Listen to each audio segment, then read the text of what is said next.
कल हमने कथा में एक बात कही थी कि जन्म लेना सरल है, पर मृत्यु लोक में आना सरल है। जन्म लेना सरल है,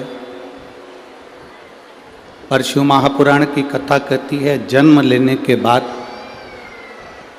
भगवान की भक्ति में डूबना,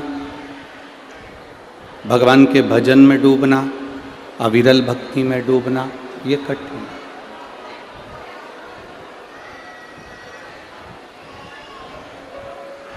आप सब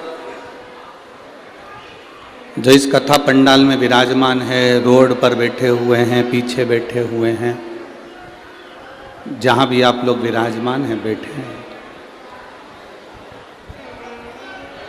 अपने आप को, आज खुद को आप धन्यवाद देना।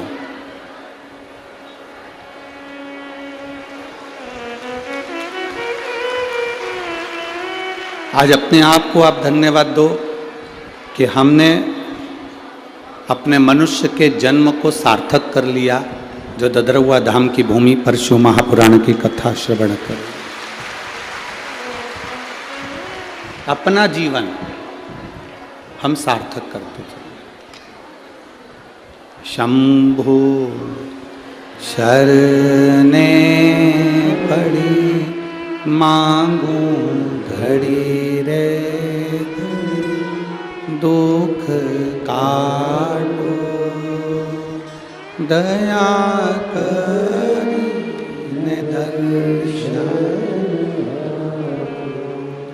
शंभु शरणे पड़ी मांगू घड़ी रे घड़ी, दुख काटो दया करी दर्शन।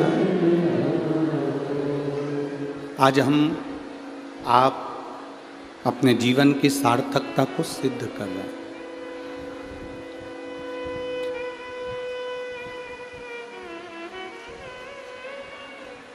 ऐसा कोई जन्म नहीं होता मनुष्य का जिस जन्म में मनुष्य के पति नहीं होता, पत्नी नहीं होती, बच्चे नहीं होते। जितने जन्म होंगे,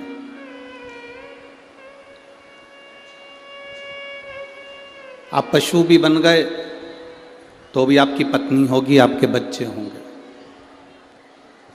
पशु बनने के बाद भी आप भोजन करेंगे, पानी पिएंगे। आप श्वान बन गए, कुत्ता बन गए तो भी आपकी पत्नी होगी, पति होगा, बच्चे होंगे, भोजन करोगे, पानी पियोगे, घर होगा, सब कुछ होगा। चिड़िया बन गए, तोता बन गए तो भी आपकी पत्नी होगी, आपके बच्चे होंगे, आपका घर होगा, परिवार होगा। माथे का जुआ बन गए तो भी आपकी पत्नी होगी, आपके बच्चे होंगे, आपका परिवार होगा। खाओगे भी, पियोगे भी और रहोगे। संसार में 84 लाख योनि, जो आखिरी की योनि है मनुष्य की, 83,99,999 योनियाँ काटने के बाद ये 84 लाखवें नंबर की जो योनि मिली है, ये मनुष्य की देह है। 83,99,999 योनि काटने के बाद ये योनि मिली है, ये मानव की देह मिली है।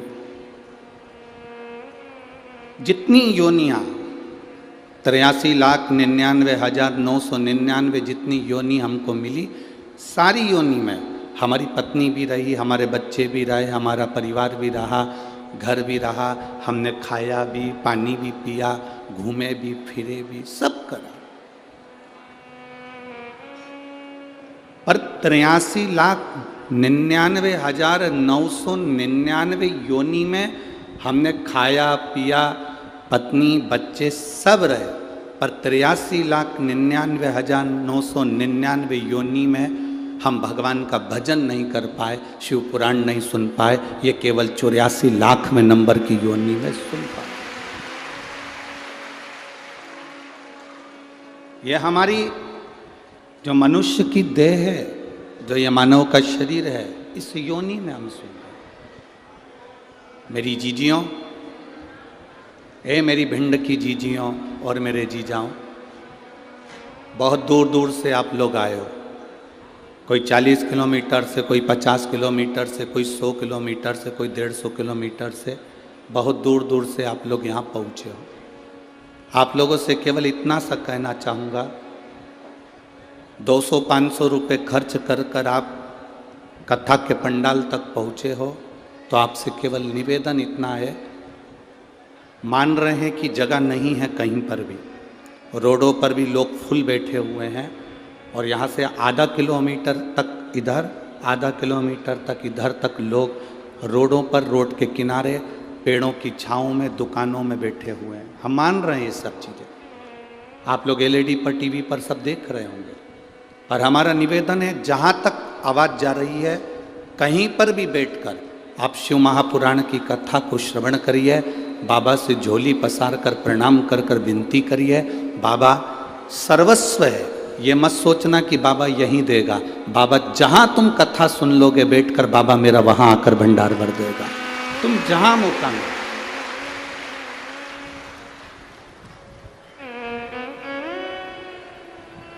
तुम्हारा जहाँ मन करे वहाँ बैठकर कथा सुनो और अपने जीवन को, बहुत 50 किलोमीटर 100 किलोमीटर दूर से आए हो, 100-500 रुपये 200 रुपये डीजल पेट्रोल खर्च कर कर गाड़ी का किराया लगा कर आए हो।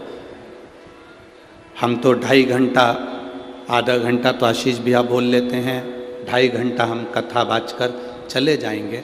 पर हमारी तो विनती बाबा से इतनी सी है कि आप जो झोली लेकर आए हो, मेरा भोलेनाथ, मेरा ददरुआ सरकार आपकी झोली भर कर दे। दिल से सुनो। पड़ोसन अगर बोले भी तो उसको सिर पे पल्लू रखकर उसके पाँव पढ़ लो कि तू 3 घंटे के बाद बोल लेना, 4 बजे के बाद खूब बोल, पर अभी मौन रहकर कथा का लाभ लीजिए। बड़ी मुश्किल से मिली है भिंड जिले को कथा। वो तो सरकार पूज्य गुरु जी का कोई हनुमान जी से प्रार्थना करी होगी, और हनुमान जी महाराज की कृपा से ये कथा ददरुआ धाम तक पहुंची है, तो ये कुछ बाबा की कृपा है। 2024, 2025, 2026, 2027 तक कथाओं की बुकिंग है। कथाएं लाइन से हैं, वो तो कोई खाली होती है तो किसी ना किसी को मिल जाती है, किसी ना किसी रूप में बाबा करा लेंगे। तो ये तो सरकार की कृपा, महाराज जी की अपने चंबल क्षेत्रवासियों के प्रति जो प्रेम है, वो प्रेम यहाँ झलक रहा है, जो ये कथा ददरुआ क्षेत्र में हो रही है। ये शिव कृपा।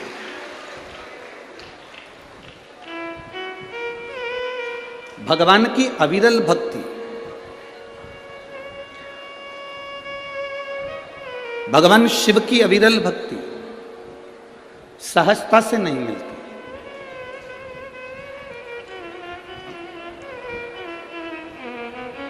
देखो कितना सुंदर कहा है, सती जैसा त्याग होना चाहिए, पार्वती जैसा तप होना चाहिए।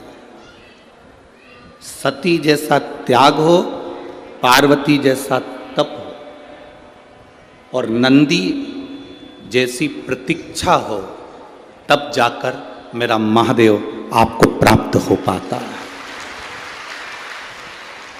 शिव ऐसे ही नहीं प्राप्त हो जाता। सती जैसा त्याग। कोई कह रहा था माता सती ने अपने पति की निंदा नहीं सुनी। ना ना, शिव महापुराण की कथा में उमा खंड में लिखा गया, सती खंड में लिखा गया, सती अपने पति की निंदा नहीं सुनी। ये बात नहीं लिखा स्कंद पुराण में या शिव पुराण में। लिंग पुराण में भी यह वर्णन नहीं आया, कूर्म पुराण में भी यह वर्णन नहीं आया। शास्त्र में वर्णन आया सती अपने पति की निंदा से मतलब नहीं है। पुराण में लिखा है सती शिव की निंदा नहीं सुन सकी।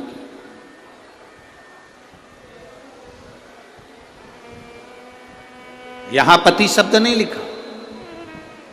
आपके पास में अगर गीता प्रेस गोरखपुर की शिव महापुराण की पोथी हो तो उसको पढ़ना। उसमें लिखा, ये नहीं लिखा कि सती अपने पति की निंदा नहीं सुन सकी। ये कहीं नहीं लिखा। उसमें लिखा कि सती शिव की निंदा नहीं सुन सकी। सती भगवान शंकर की निंदा नहीं सुन सकी। और आपसे भी निवेदन है, कहीं शंकर की निंदा हो रही हो, कहीं शंकर का अपमान हो रहा हो, कहीं शिव के लिए अपशब्द कहे जा रहे हो, कहीं शंकर भगवान के लिए आड़ा टेढ़ा बोला जा रहा हो, वहां से उठकर चल दो। वहां हमें नहीं बैठना। रामायण किस किस ने पढ़ी है और रामायण किस किस ने सुनी है और रामायण टीवी पर किस किस ने देखी है? हाथ उठाओ जरा। सबने देखी है, सबने सुनी है, सबने पढ़ी है। धन्यवाद आपको कि आपने रामायण का अध्ययन किया, पढ़ा, स्मरण किया। रामायण में एक लंका में प्रवेश श्री हनुमान जी महाराज करते हैं तो लंकनी से मिलन होता है।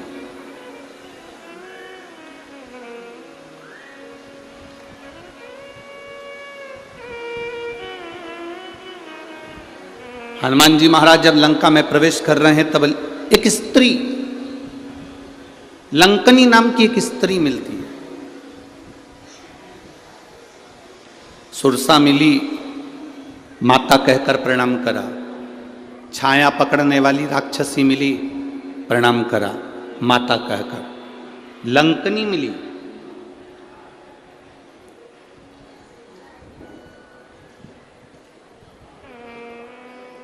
क्या हमारा शास्त्र,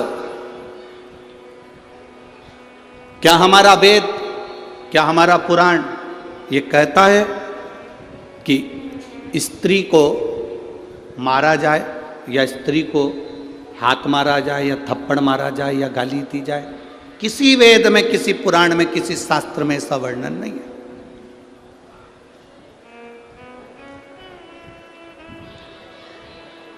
जब हमारे शास्त्रों में यह वर्णन नहीं है तो फिर हनुमान जी महाराज ने लंकनी पर मुष्टिक का प्रहार क्यों किया?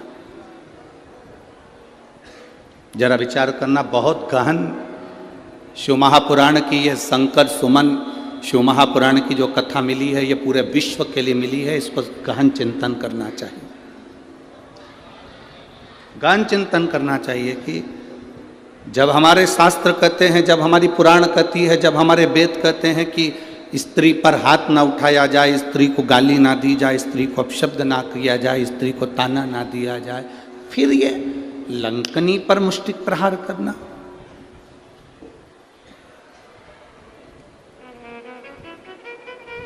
लंकनी पर मुष्टिक प्रहार। कौन है ये लंकनी? कौन है ये स्त्री जो लंका के दरवाजे पर खड़ी है और इंतजार कर रही है श्री हनुमान जी महाराज का कि एक बानर आएगा, मुझे स्पर्श करेगा, मेरे ऊपर मुष्टिक का प्रहार करेगा और मेरे प्राण छूटेंगे? कौन है ये? शिव की निंदा ना करें, शंकर की निंदा ना सुने। शंकर की निंदा कहीं हो रही हो, शंकर की निंदा कहीं चल रही हो, कोई शंकर के लिए अपशब्द कह रहा हो, तो बड़े से बड़ा विद्वान भी अगर शंकर की निंदा कर रहा हो तो वहां मत बैठना। हम तो यहां तक कहेंगे, कोई विद्वान से विद्वान व्यक्ति भी अगर शंकर की निंदा कर रहा हो तो उस कथा को छोड़कर चले जाना, अपने को नहीं सुनना, शंकर की निंदा ही नहीं सुनना। कोई शिव की निंदा करता मिल जाए तो बिल्कुल मत सुनो, वहां से उठकर चले जाओ। लंकनी कौन थी? ब्रह्मलोक के प्रथम दरवाजे की द्वारपाल थी ये लंकनी। ब्रह्मलोक के प्रथम दरवाजे की द्वारपाल। ब्रह्मलोक में कितने दरवाजे हैं? 7। और ब्रह्मलोक के 7 दरवाजे में से प्रथम दरवाजे की द्वारपाल है लंकनी। इतनी सुंदर स्त्री, इतनी सुंदर, इतनी सुंदर कि देवलोक की अप्सराएं भी उसके आगे फीकी थी, उस लंकनी के आगे। इतनी सुंदर थी वो, दरवाजे पर द्वारपाली करती थी। जब माता ब्रह्माणी ब्रह्मा जी की धर्म पत्नी कहीं जाती थी तो लंकनी उनका द्वार खोलती थी, क्योंकि 1 नंबर का दरवाजा माता ब्रह्माणी के आगमन और जाने के लिए था। ब्रह्मवैवर्त पुराण का ये चरित्र जीवन को सुख देने वाला। दरवाजा खोल देती है लंकनी। बड़ी सुंदर थी ये ब्रह्मलोक के पहले नंबर के दरवाजे की द्वारपाल, अप्सरा थी, बड़ी सुंदर। दरवाजा खोलती है, ब्रह्माणी निकल जाती है, दरवाजा बंद कर देती है, फिर आ जाती है। इसका काम था।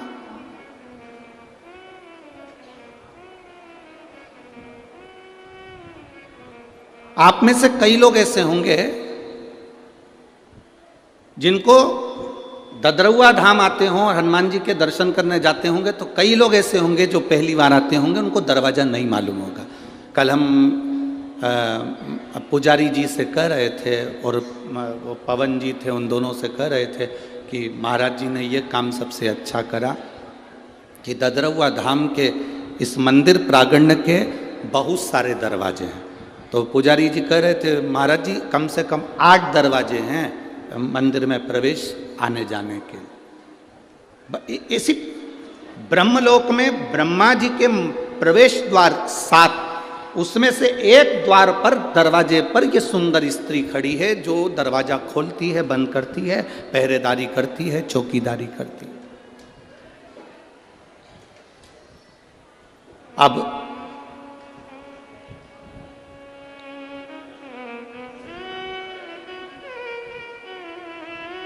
एक बार इंद्र एक दरवाजे से ब्रह्मा जी के पास जा रहे थे, भगवान नारायण ब्रह्मा जी के पास दूसरे दरवाजे से जा रहे थे, गरुण वरुण सारे देवता एक एक दरवाजे से जा रहे थे। एक दरवाजा ऐसा था जो 1 नंबर का दरवाजा था, वो खुला था। ब्रह्मा जी क्या सभा लग रही है, ब्रह्मा जी क्या सभा होने वाली है, ब्रह्मा जी क्या मीटिंग होने वाली है, सब देवता आमंत्रित हो रहे हैं और उसी आमंत्रण में भगवान शिव भी प्रवेश कर रहे हैं। कितनी सुंदर जगह वो लंकनी रह रही थी, कितनी सुंदर थी, एकदम सुंदर अप्सराओं की तरह, बहुत सुंदर। दरवाजा खुला था। अगर दरवाजा बंद होता, उसमें ताला डला रहता, तो महादेव वहां से दूसरी जगह चले जाते, पर दरवाजा खुला था। अब जैसे ददरुआ धाम सरकार के दर्शन के लिए 8 दरवाजे हैं। हमने कल महाराज जी बताए तो हमको स्मरण में आया, पुजारी जी बोल रहे थे 8 दरवाजे। अब पहला दरवाजा, दूसरा दरवाजा, तीसरा दरवाजा, सब दरवाजे खुले हैं। जो दरवाजा इनको बंद करना होगा मत ताला लगा दे। ताला लगा दे तो कोई अंदर जाएगा क्या? जम के तो बोलो, जाएगा कोई अंदर? नहीं जाएगा। कोई वहाँ इंतजार करेगा कि दरवाजा खुलेगा तब मैं अंदर जाऊंगा? कोई नहीं इंतजार करेगा। ताला लगाए, कोई है नहीं, कोई नहीं आएगा, अपन दूसरे दरवाजे से चलो। पहले नंबर के दरवाजे पे पहुंच गए, दूसरे नंबर के दरवाजे पे पहुंच गए, तीसरे पे पहुंच गए। दर्शन करने के लिए जो दरवाजा खुला था उन दरवाजे पर अपन पहुंच गए। ब्रह्मा जी के यहाँ सारे दरवाजे फुल थे, 1 नंबर का दरवाजा खुला हुआ था। अगर ब्रह्मा जी को बंद करना था या ब्रह्माणी को बंद करना था तो इस दरवाजे में भी ताला लगा कर रखना था, तो शिव वहां नहीं जाते, उनको नहीं मालूम था। पहली बार ब्रह्मलोक में प्रवेश करे, प्रवेश करते से ब्रह्मलोक में जैसे ही ब्रह्मा जी के उस लोक में प्रवेश कर रहे थे, शिव जी ने देखा कि कौन सा दरवाजा खाली है। उस द्वार में से भगवान शंकर प्रवेश करने लगे। जैसे ही प्रवेश करा, प्रवेश करते से ही उस द्वारपालिनी ने शिव जी को रोका।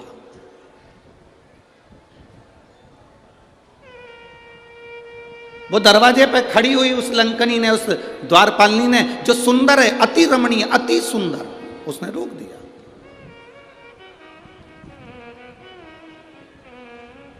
अब शिव ओघड़दानी इस दरवाजे से प्रवेश क्यों कर रहे हैं? शंकर भगवान इसलिए प्रवेश करे क्योंकि इसी दरवाजे से भगवान विष्णु भी गए थे, इसी दरवाजे से इंद्र भी गए थे, इसी दरवाजे से कुबेर भी गए थे। तब इस सुंदर स्त्री ने उनको नहीं रोका।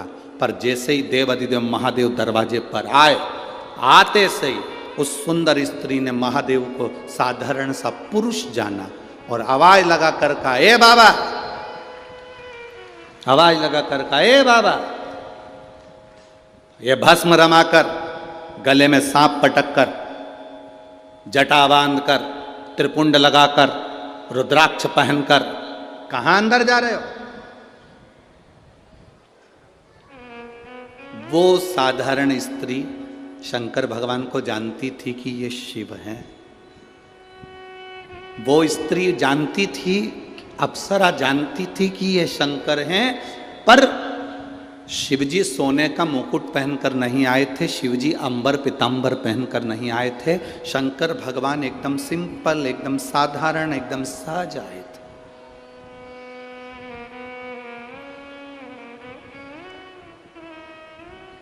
अब यहां जितने संत बैठे हैं, आप इनका दर्शन कर रहे हो, और भी संत आए उनका कभी दर्शन करिए, और भी संत आए उनका दर्शन करिए, जितने उधर बैठे हैं उन संतों का भी दर्शन करिए, और भी कुंभ के मेले में जाने के बाद में आप कुंभ के मेले में दर्शन करिए संतों का। कोई भस्म चढ़ाया हुआ है, जटाजूट बांधा हुआ है, मृगछाला पहना हुआ है, रुद्राक्ष पहना हुआ है, किसी संत को कभी हल्के में मत लो। हमने कह दिया ये बड़े हैं, वो छोटे हैं, ये बड़ा है, वो छोटा, ना ना ना ना, ये हमारी दृष्टि है कि हम बड़ा छोटा करते हैं। संत, साधु, गुरु और अग्नि, अग्नि देखिए, आग कभी छोटी नहीं होती। आग घास के पूले पर कपड़े में, कागज में छोटी सी चिंगारी भी पटक दो, पूरा मकान जलाकर राख कर देती है, पूरा मकान। संत, साधु, गुरुजन, ब्राह्मण जन, अग्नि साधारण नहीं होती, छोटी से छोटी अग्नि भी पूरे मकान को जलाने की सामर्थ्यता रखती है।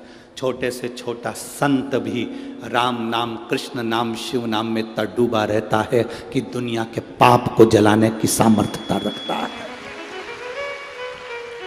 हम उसको ले लेते हैं हल्के में, नहीं साधारण संत होंगे, हाओ पंडित जी का छोरा होगा, हाओ ऐसा होगा, हाओ वैसा होगा, ना ना ना ना।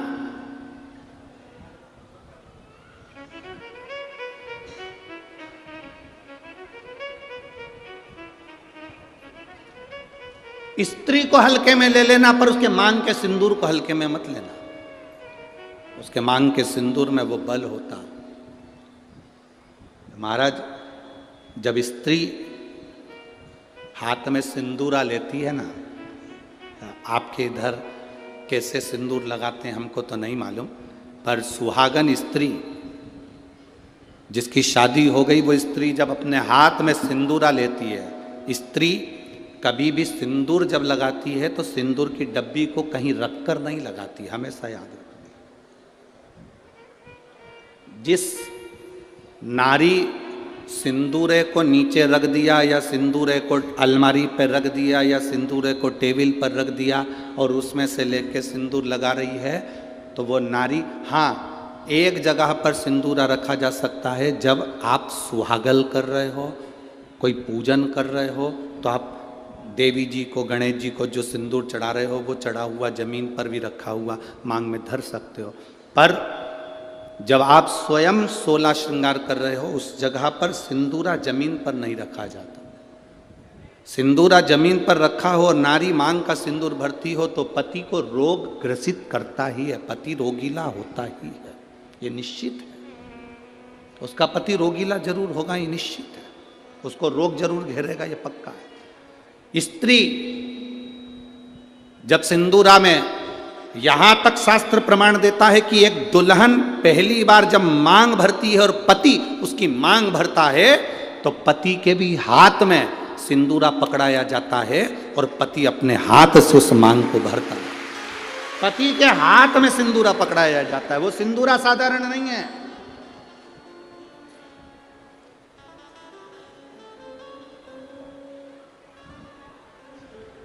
आप में से कोई ऐसी आलसन हो सकती हैं, कोई ना कोई ऐसे आलसी हो सकते हैं कि ड्रॉज खोली, उसमें रखा था, उसी में से निकाल के और भर ली और उसी में रख दिया। ऐसी कहीं कहीं की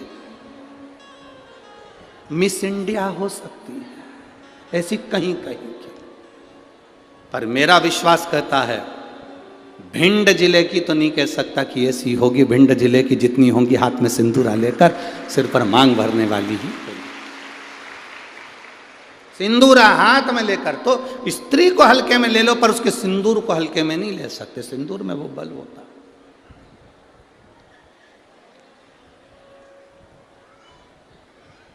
एक कौन सा राक्षस है जिसका संहार, वो कौन सा राक्षस है जिसका संहार एक स्त्री ने मांग के सिंदूर से अपने दूसरे प्रतिबिंब को प्रकट कर कर मारा था? वो कौन सा राक्षस है? ऐसा कौन सा राक्षस जिसको वर था कि वो स्त्री के हाथ से मरेगा और स्त्री अपने मांग के सिंदूर से, उस सिंदूर से अपनी परछाया प्रकट कर लेती है और परछाया से मारती है? वो एक ही राक्षस था, मुल्कासुर। कौन सा राक्षस? मुल्कासुर। उसको माता जानकी जी ने मारा था, लंका में जाकर मारा था, लंका के दरवाजे पर। कौन था मुल्कासुर? कुंभकर्ण की पत्नी का पुत्र, कुंभकर्ण का बेटा।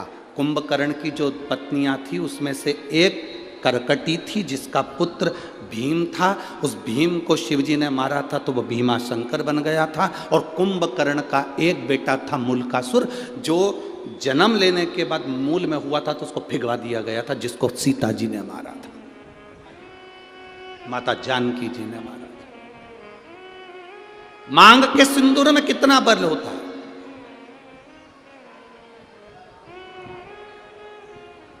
मांग के सिंदूर में कितनी तेजता होती है, कितना बल होता है, ये स्त्री जाने। स्त्री आज के ज़माने में तो ऐसी पेंसिल आ जाती है, वह पेंसिल से ऐसी लाइन लाइन खींच लेती है और पेंसिल से लाइन खींचा और काम खत्म, बस।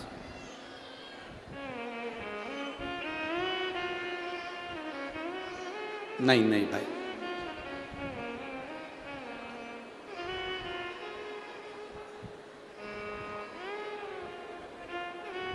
आप में से आप लोगों ने देखा कि नहीं देखा, बड़े बड़े घर के लोग भले मांग भरने में संकोच करें, सिंदूर लगाने में संकोच करें, पर तुम्हारे यहाँ पर कोई काम करने वाली आई हो ना, तुम्हारे यहाँ कोई बर्तन मांजने वाली आई हो, वजन ढोने वाली, ईंट रखने वाली, फावड़ा गेती रखने वाली, रेत भरने वाली, वो काम करने वाली स्त्री को देखना। एक पैसे वाले के यहाँ की नारी भले मांग भरने में संकोच कर सकती है, पर एक गरीब स्त्री कभी मांग भरने में संकोच नहीं करती, वो मांग भर कर चलती है।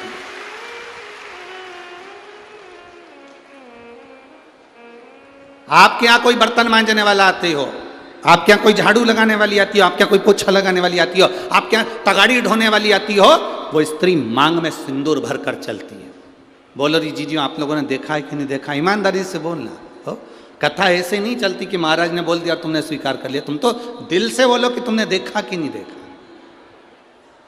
वजन ढोने वाली मांग में सिंदूर भर लेगी और मांग में सिंदूर भरकर वजन ढोलेगी। किसी उस स्त्री से पूछना कि मांग में तो सिंदूर भर लेती है, भले तू कैसी भी दिखे पर तेरी मांग खाली नहीं रहती है, उसका कारण क्या है? तो वो स्त्री कहती है कि मैं कितना भी बोझा ढोलूं, मेरा पति मेरे साथ में वजन ढोने में साथ रहता। मांग के सिंदूर में वो बल होता है महाराज। वो सिंदूर जो सीता जी अपनी मांग में भर रही, वो सिंदूर आज तक ददरुआ धाम सरकार श्री हनुमान जी महाराज के तन पर तुम्हें लगा हुआ दिखता है। उस सिंदूर में कितना बल होगा, उस सिंदूर में कितना आनंद होगा, वो सिंदूर क्या साधारण होगा?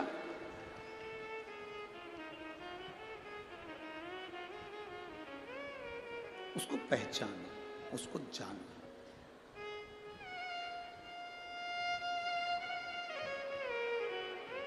जरा विचार करिएगा, स्मरण में लाइएगा। वो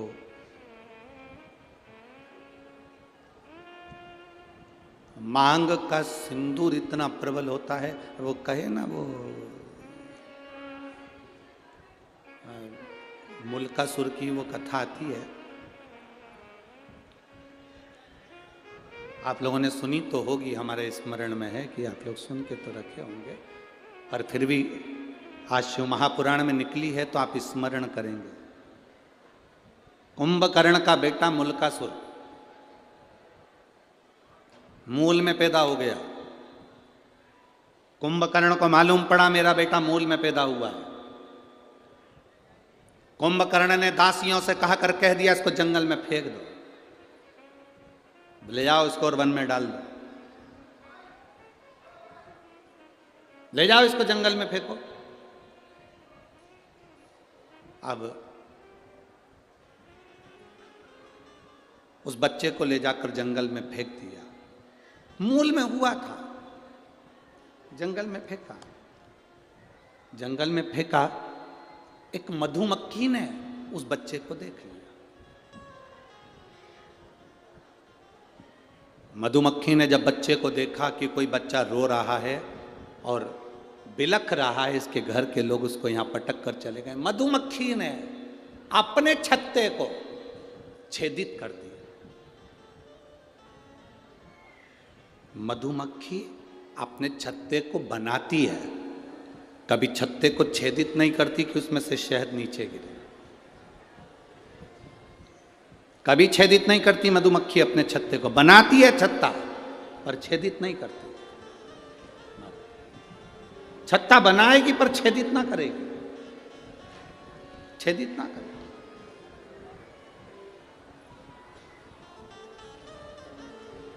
मधुमक्खी ने अपने छत्ते को छेदित कर दिया, शहद नीचे टपकने लगा।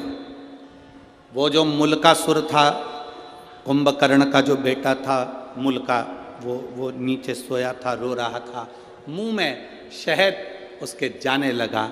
मुल्का धीरे धीरे धीरे धीरे रोना बंद कर दिया। दूसरी मधुमक्खी आ गई, तीसरी मधुमक्खी आ गई। बहुत सारी मधुमक्खियों ने उस बालक को पाल पोस कर बड़ा करा और उसका नाम मुल्का, कुंभकर्ण का बेटा। कुंभकर्ण के दोनों बेटों का चरित्र बड़ा विचित्र है। एक करकटी से पैदा हुआ भीम, जिसको शिव जी ने मारा था तो भीमा शंकर, मेरे भोलेनाथ का 12 ज्योतिर्लिंग में से एक ज्योतिर्लिंग भीमा शंकर बना। और दूसरे नाम पर यह मुल्क, ये मुल्का। अब मुल्का बड़ा हो गया, मधुमक्खियों ने पाल पोस कर बड़ा करा। तो मधुमक्खी कोई माता मानता था, मधुमक्खी कोई पिता मानता था। एक मधुमक्खी से उस मुल्का ने पूछा, मां, अब देखो हमारा सनातन धर्म कितनी सुंदर बात कहता है, मानो तो मैं गंगा मां हूं, ना मानो तो बहता पानी। आप अगर एक पाषाण को, एक पत्थर को भी पूज रहे हो तो वो पत्थर भी तुम्हारी नैया पार कर सकता है जिसकी तुम पूजन कर रहे हो। सनातन हिंदू धर्म में है क्या? आपका विश्वास सनातन हिंदू धर्म को मजबूत करता है। शिव महापुराण की कथा क्या देती है? शिव महापुराण की कथा क्या देती है आपको? विश्वास, भरोसा, दृढ़ता। एक पत्र आया है, देखिए।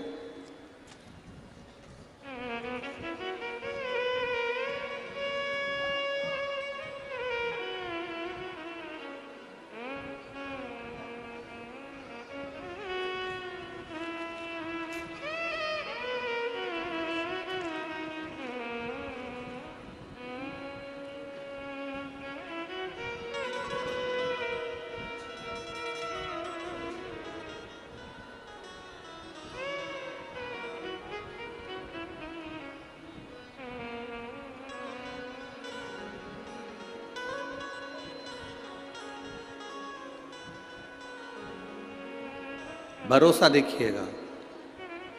गुरुजी 13 साल से संतान नहीं थी। मैं बाबा का क्या वर्णन करूं गुरुदेव। ये पत्र में हरि सरकार मारुति नंदन महाराज मिश्रा जी के हाथ से भेज रही हूँ। जिनने पत्र भेजा है वह हाथ आप ही लेके आए महाराज जी, एक बार हाथ हिला दीजिए। ये पत्र मैंने महाराज जी के हाथ से भेजा है। मैं दिल्ली से लाइव देख रही हूँ इस कथा को, ददरवा धाम सरकार के चरणों को नमन करती हूँ। गुरुदेव, ये पत्र में हनुमान हरि सरकार मारुति नंदन महाराज जी मिश्रा जी के माध्यम से भेज रही हूँ। गुरुदेव, 13 साल से मेरे यहाँ बच्चे नहीं थे। मैं बाबा का क्या वर्णन करूं। मेरे पति दिल्ली पुलिस में एसआई के पद पर तैनात हैं। मेरा नाम वीर सिंह यादव है, मेरी पत्नी का नाम मंजू यादव है। मैं जिला भिंड के थाना मो तहसील गोहत ग्राम धमूरी, जो ददरवा धाम से मात्र 2 किलोमीटर की दूरी पर स्थित है, वहाँ का रहने वाला। मेरे यहाँ संतान नहीं थी। मैं बाबा को क्या वर्णन करूं गुरुदेव। सब जगह गए, कोई सुख ना मिला। तब शिवजी पर 1 लोटा जल चढ़ाना प्रारंभ करा। तब मेरी पत्नी ने मुझसे कहा, तो मैंने मेरी पत्नी से कहा, क्या शंकर जी पे जल चढ़ाने से औलाद हो जाती है, संतान हो जाती है? अगर ऐसा होता तो पूरा विज्ञान फेल हो जाता, पूरा साइंस फेल हो जाता। फिर भी गुरुजी, मेरी पत्नी मुझे रोज पानी का लोटा हाथ में पकड़ाती, मैं शिव जी को चढ़ाता। डॉक्टरों ने तो 13 साल से जांच करी और हर बार यही कहा कि तुम्हारे यहाँ कभी संतान नहीं होगी। मेरी पत्नी और मैं शिव जी को जल चढ़ाकर वहीं बैठकर पी लेते। आपने कहा था नंदी के पास बैठकर शंकर का दर्शन करा करो और शिव जी से जो कहोगे नंदी सुनेगा और वो देगा। सफ़ेद आंकड़े की जड़ का प्रयोग करा, शिव जी पे चढ़ा हुआ जल पीना प्रारंभ करा। बाबा की कृपा क्या होती है गुरुदेव। 16 अक्टूबर 2023 के दिन सोमवार को मेरे यहाँ पुत्र रत्न की प्राप्ति हुई है। मैं बाबा को दंडवत करता हूँ, प्रणाम करता हूँ। बैठिए महाराज, प्रणाम आपको। शिव कृपा इसी को कहते हैं। केवल एक सनातन हिंदू धर्म ऐसा है, भारत की भूमि पर सनातन धर्म ऐसा है जो पत्थर में भी प्राण देता है। सनातन हिंदू धर्म केवल ऐसा है जो विश्वास को पक्का करता है, भरोसे को दृढ़ करता है और परमात्मा का दर्शन करता है। आप में से कई माताएं ऐसी बैठी हैं जिन्होंने पशुपति व्रत करा होगा और बाबा ने दिया होगा, 1 लोटा जल चढ़ाया होगा, बाबा ने दिया होगा। ददरवा धाम आए होगे तो हनुमान जी ने दिया होगा। संसार में जन्म लिया है तो हमने उस परमात्मा की भक्ति करी और उससे हमें मिला, विश्वास के बल पर।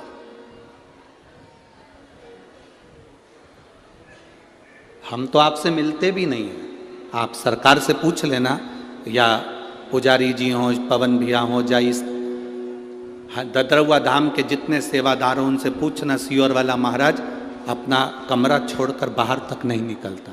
और जितने गार्ड लगे हों वहाँ पुलिस विभाग के लोग लगे, उनसे पूछना। वो महाराज होंगे बहुत सारे आपके यहाँ आते होंगे, मिलते होंगे, जुलते होंगे, हम नहीं मिलते। हमारा एक ही काम है, हमारे पास में जो छोटा सा शिवलिंग है, ठाकुर जी हैं, उनका पूजन करना। जितना बन सके अपने को बाबा ने जो समय दिया उस समय में पाठ करना और भगवान की माला जपना। जितनी जप सकते हो उतनी जपो। ये संसार से मिलेंगे तो आप 100, 500, 200 रुपये देकर जाओगे, पर मेरे भोलेनाथ को जपूंगा तो वो मेरी जिंदगी में मेरा हाथ पकड़कर ऊपर पहुंच जाएगा। केवल यही कथा नहीं, आपने पूरे जितनी बार कथा सुनी होगी, हमने एक बात कहा, हम मिलते नहीं है। बोला था कि नहीं बोला था? हम कहीं नहीं मिलते। पीछे के 1-2 दिन होते हैं जिसमें कहीं कोई मिलने वाला होता है तो मिलते, ना मिलते, कमरे से निकलते ही नहीं। और हमारे कमरे में हमारे चाहे गार्ड हों, चाहे आशीष भैया हो, चाहे हमारे ब्राह्मण हो, हमारे कमरे में नहीं आते।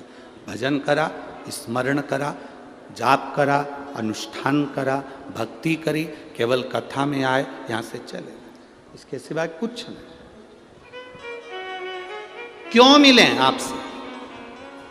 आप मिलो, श्री हनुमान जी महाराज ददरवा धाम में बैठे हैं उनसे आप मिलो, मेरे भोलेनाथ जी मंदिर में बैठे हैं उनसे आप मिलो, भगवान की अविरल भक्ति से। हमसे क्यों मिलना, किस लिए?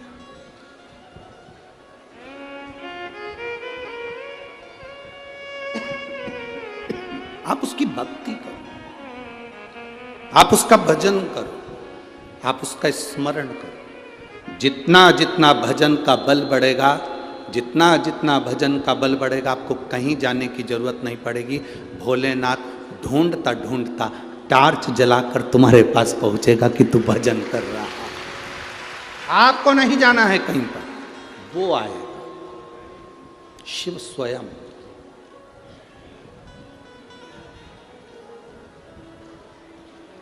शंभू का मतलब क्या होता है? अपन कहते हैं भोले शंभू। शंभू का मतलब क्या? स्वयं भू। किसी देवता को शंभू नहीं कहा गया, केवल एक देवाधिदेव महादेव जिनको शंभू कहा गया, क्योंकि वो स्वयं भू है, स्वयं प्रगट है, ना कभी जन्म हुआ ना कभी मरता है। वो दुनिया के साथ में आज भी है, कल भी रहेगा। ब्रह्मांड नष्ट भी हो गया तो शिव रहेगा, बाकी का साफ है। स्वयं भू है वो, इसलिए उसको शंभू कहा गया। स्वयं भू शंभू है।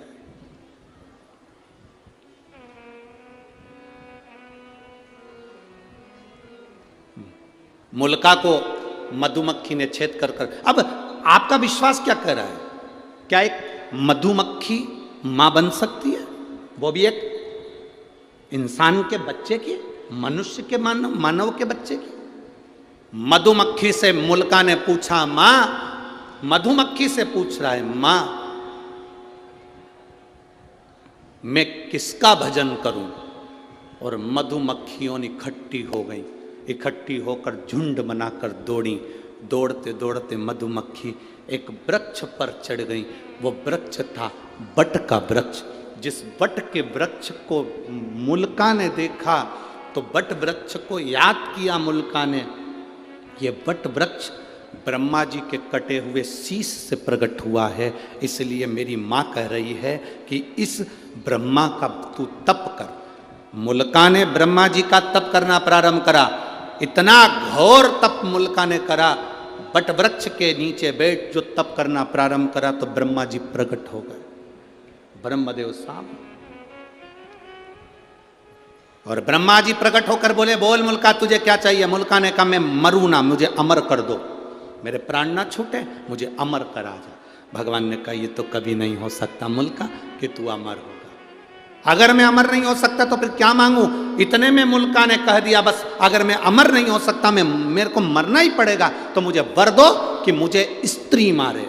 और मुल्का ने कहा, कोई नारी में इतना बल नहीं होता जो मुझे मार दे, मैं कुंभकर्ण का बेटा हूं, कुंभकर्ण की जैसा हूं, अगर मारे तो मुझे स्त्री मारे। ब्रह्मा जी ने तथास्तु कह दिया। मुल्का चले गया, उसने तुरंत वहां से गया और मधुमक्खी से पूछा, मां मैं किसका पुत्र हूं? मधुमक्खी ले जाकर उसे लंका की ओर दिखा देती है मार्ग।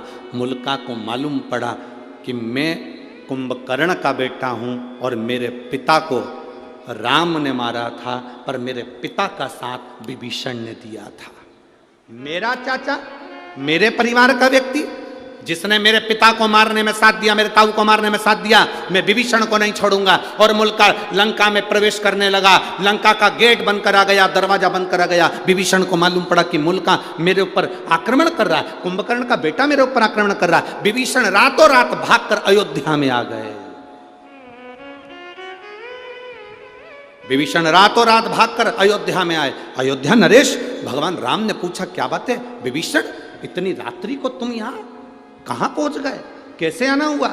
प्रभु बहुत जल्दी में आया हूँ, कुंभकर्ण का बेटा मुझे मारना चाहता है, लंका में प्रवेश करना चाहता है, और कह रहा था पहले विभीषण को मारूंगा क्योंकि उसने मेरे पिता को मरवाने में साथ दिया, फिर राम लक्ष्मण को मारूंगा, हनुमान को मारूंगा। राम जी को क्रोध आया और राम जी ने लक्ष्मण, हनुमान, भरत, शत्रुघ्न की सेना सैनिकों के साथ भेज दी लंका के लिए। सेना लंका की ओर चली। बीच मार्ग में मुल्कासुर ने सेना को रोक लिया। युद्ध प्रारंभ हुआ। ऐसा भयंकर युद्ध लक्ष्मण जी के साथ में, भरत जी के साथ में, शत्रुघ्न जी के साथ में और हनुमान जी के साथ जब हुआ, मुल्का आखिरी में जीत गया। हार गए। हारते से ही तब तुरंत सूचना पहुंचाई विभीषण ने भगवान राम के पास में कि ये मुल्का तो मर नहीं रहा, क्या करा जाए? हनुमान है ना वहां पर, नहीं मर रहा, क्यों नहीं मर रहा, समझ नहीं आ रहा। राम जी ने सेना तैयार करी और लंका की ओर चल दिए। बीच मार्ग में फिर मुल्का और राम जी का युद्ध प्रारंभ हुआ, पर मुल्का मरने को तैयार नहीं। मुल्का मरने को तैयार, मुल्का मर ही नहीं रहा। जब मुल्का नहीं मरा, मरने को नहीं आजी, हनुमान जी को लगा मेरे प्रभु इस मुल्कासुर से युद्ध लड़ रहे हैं। रावण को तुरंत पछाड़ दिया, कुंभकर्ण को तुरंत पछाड़ दिया, मेघनाथ, अक्षय सब मारे गए, बड़े से बड़े असुर मारे गए। आज मेरे प्रभु के सामने ये मुल्कासुर है, कुंभकर्ण का बेटा, और मरता नहीं है। राम जी ने तुरंत वहां से छलांग लगाई और अपनी माता अंजना के पास पहुंच गए। मां अंजना ने पूछा, मेरा वीर बजरंगी आया है, मेरा हनुमान आया है?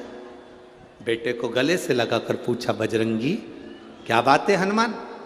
हनुमान कहते हैं, माँ पवन सुत, क्या बात? हनुमान जी कहते हैं, माँ मुल्कासुर के साथ में मेरे प्रभु का युद्ध हो रहा है पर मरता नहीं है। माता अंजना ने कहा, रुक, बैठ मेरे साथ। माता अंजना ने पार्थिव शिवलिंग का निर्माण करा, शिव जी की स्तुति करी, शंकर भगवान से पूछा, बाबा पधारो, भगवान राम युद्ध लड़ रहे हैं पर मुल्कासुर मरता नहीं है, आप आओ। उसी समय देव अधिदेव महादेव प्रकट होकर बोले, क्यों चिंता करती हो अंजना? हनुमान से कहो राम जी की आज्ञा लें, सीता जी को अयोध्या से बुलाया जाए और मुल्कासुर के साथ युद्ध कराया जाए। सीता को बुलाएं और युद्ध कराएं। पर माता जानकी तो कभी क्रोध करती ही नहीं है। माता सीता को तो कभी जिंदगी में क्रोध आता ही नहीं है। मां जानकी तो कभी क्रोध करती नहीं, क्योंकि राजा जनक की पुत्री है। राजा जनक को शब्द पर शब्द लोगों ने कहा, पर राजा जनक जी को कभी क्रोध नहीं आया। जनक की पुत्री जानकी कैसे क्रोध कर सकती है? वो जानकी तो कभी क्रोध कर ही नहीं सकती, माता सीता तो कभी क्रोध कर ही नहीं सकती। भोलेनाथ जी ने कहा, आप राम जी से आज्ञा लो। हनुमान जी महाराज तुरंत राम जी के पास गए। महाराज, इस मुल्कासुर को ब्रह्मा जी का वर है, ये स्त्री के हाथ से मरेगा। आप जब तक सीता को नहीं लाएंगे, सीता ही इसको मार सकती है। राम जी ने आज्ञा करी, हनुमान जाओ अयोध्या, सीता को लेकर आओ। माता सीता को लेकर आओ। जानकी जी मांग में सिंदूर भर रही थी, माता जानकी श्रृंगार कर रही थी। जिस समय हनुमान जी पहुंच गए, हनुमान जी ने पूछा, मां ये मांग में सिंदूर क्यों? इससे पति की आयु बढ़ती है, पति अच्छा रहता है। हनुमान जी ने कहा, माँ मैं भी सिंदूर लगा लूं तन पर। हनुमान जी लगाए तन पर सिंदूर। माता जानकी जी से कहा, माँ जल्दी श्रृंगार करिए, मेरे साथ चलिए। राघव जी ने, मेरे प्रभु ने आपको बुलाया है, राम जी ने आपको बुलाया, स्वामी ने बुलाया है। सीता जी हनुमान जी के साथ पहुंच गई युद्ध के मैदान में। राम जी ने कहा, जानकी ये सामने जो मुल्कासुर खड़ा है, इसको तुझे मारना है। सीता जी कहती हैं, मुझे तो क्रोध आता ही नहीं, मैं कैसे मार सकती हूं, कैसे मार सकती हूं? सीता जी को क्रोध नहीं आ रहा था, मैं कैसे मारूं? राम जी ने सोचा, करूं तो करूं क्या? मेरे राघव जी ने शिव जी का स्मरण करा, बाबा हे रामेश्वरम, हे शंकर अवघड़दानी, आप पधारो। बाबा ने आकर पूछा, क्या बात है राघव जी? राघव जी कहते हैं, ये सीता को क्रोध नहीं आ रहा। सीता को क्रोध नहीं आएगा तब तक मुल्कासुर मरेगा नहीं। तुरंत भोलेनाथ जी ने कहा, मेरा 11वां रुद्र उतारे हनुमान। शिव और शक्ति कभी अलग नहीं होते। हनुमान भी शिव और शक्ति का प्रतिबिंब है।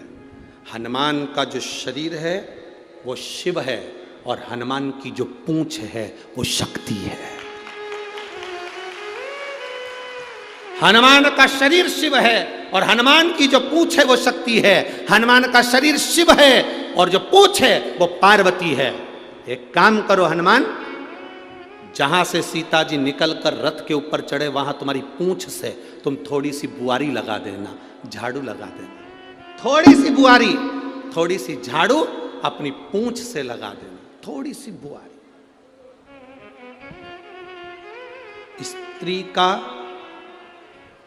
स्त्री का पल्लू, थोड़ा ध्यान देना, बहुत अच्छी विषय है।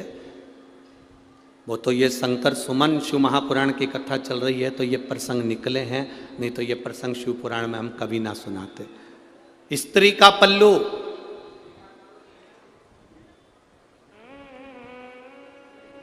एक माता का पल्लू, नारी की चोटी, नारी के केश और हनुमान जी की पूंछ, ये तीनों में पार्वती की शक्ति समाई होती है। एक, इसलिए हमारे भारत का इतिहास रहा है, हमारे सनातन धर्म का इतिहास रहा है, माताएं जब अपने बच्चे को रोता हुआ देखती है तो अपने पल्लू से ऐसी ऐसी नजर उतार देती। बोलो री जीजियो, सही है कि गलत है? चलो ये भी जाने दो, जब लड़का शादी के लिए जाता है या लड़की की शादी होती है तो माँ अपने पल्लू में 2-3 चीज रखती है। एक तो वो ऐसी मथनी करती है ना, क्या बोलते हैं उसको, रई, रई, ऐसी रई को अपने पल्लू में लेके दूल्हे के ऊपर से, दुल्हन के ऊपर से ऐसा ऐसा करती है। हमारे यहाँ उसको परछन कहते हैं, आपके यहाँ क्या कहते हैं? जम के तो बोलो जरा, आपके यहाँ करते कि नहीं करते, पहले तो ये बताओ। फिर वो मूसल लेती है छोटा सा, फिर मूसल को भी दूल्हा दुल्हन के ऐसा ऐसा करा जाता है। फिर वो सूपड़ा रहती है, सूपा फटकने वाला, उसका कोना लेकर वो भी ऐसा ऐसा दूल्हे को दुल्हन को करती है। क्या बोलते हैं इधर? हमारे यहाँ उसको परछन कहते हैं, दूल्हा दुल्हन की परछन करी। सास करती है, मां करती है। मां का पल्लू, माता का पल्लू, स्त्री की चोटी, हनुमान जी की पूंछ, उसमें मां जगत जननी दुर्गा, मां आद्य शक्ति समाई होती है।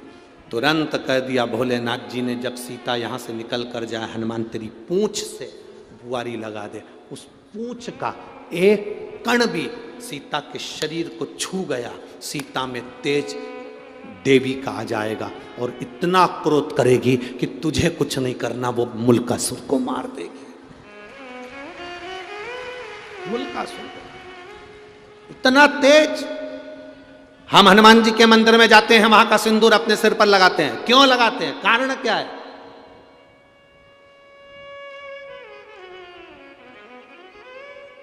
हम हनुमान जी के मंदिर में जाकर उनका सिंदूर लेकर अपने सिर पर लगा रहे हैं। हनुमान जी के सिर पे से सिंदूर नहीं लेते हैं। लेते हैं? अरे बोलो तो जम के। हनुमान जी के कान के पास से सिंदूर नहीं लेते हैं। हनुमान जी की छाती पर से सिंदूर नहीं लेते, हनुमान जी के हाथ के पास से सिंदूर नहीं लेते, हनुमान जी के चरणों से सिंदूर लेते हैं, क्योंकि पूंछ नीचे रहती है, उसका चरण मात्र में भी अगर कोई अंश आया होगा तो हमारा कल्याण हो गया हो।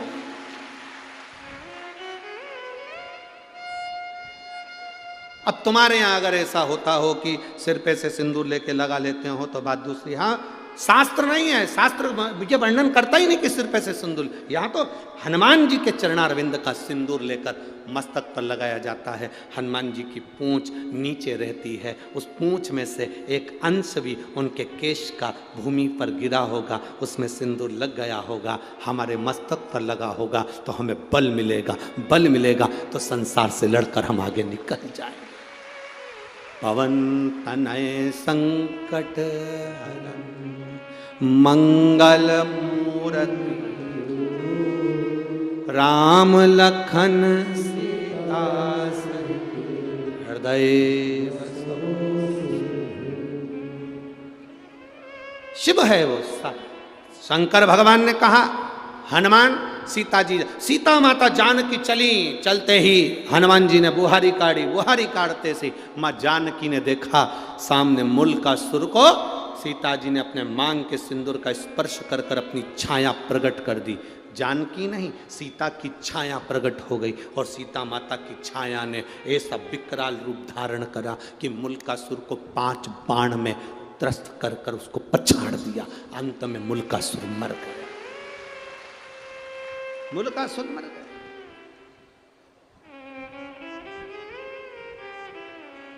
समाप्त। शिव शिव है, शंकर ओघड़ी है। महाराज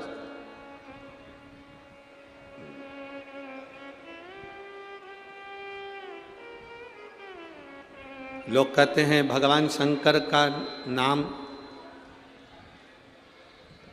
किस टाइम लेना चाहिए,